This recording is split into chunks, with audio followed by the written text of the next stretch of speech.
ng reklamo ang isang road safety advocate sa Department of Transportation o DOTR dahil sa umano'y no-show na proseso ng ilang Land Transportation Office o LTO sites. Ayon kay Martin Nico de los Angeles, isang miyembro ng Philippine Transport Monitor, may ilang mga motor vehicle ang nakarehistro ng hindi sumasailalim sa tamang inspeksyon o sa pamamagitan ng no-show na proseso.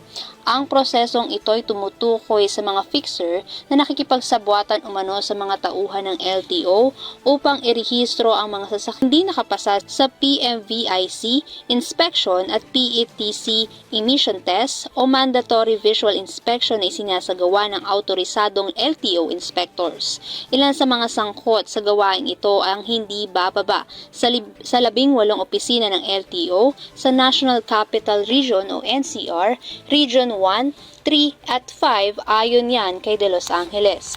Sa mahigit 18 na opisinang ito, 11 sa NCR at 7 naman sa ibang rehiyon. Kasama sa reklamo na ang Memorandum Circular No. VDM 2023-24-27 na inisyu ng LTO noong 2023 ay maaring lumabag sa phase-out agreement na may petsang December 9, 2016 sa pagitan ng DOTR, LTO at Stratcom Corporation. Tinutukoy ng kasunduang ito na ang anumang enhancement na ginagawa ng lumang LTO-IT ay dapat na nakalista sa Annex A at Annex B para suportahan ang maagang paglulunsad ng bagong Land Transportation Management System o LTMS. Sinimula ng LTO na ipatupad ang LTMS para sa pagpaparehistro ng sasakyan noong January 2023 bilang kapalit sa lumang LTO-IT system.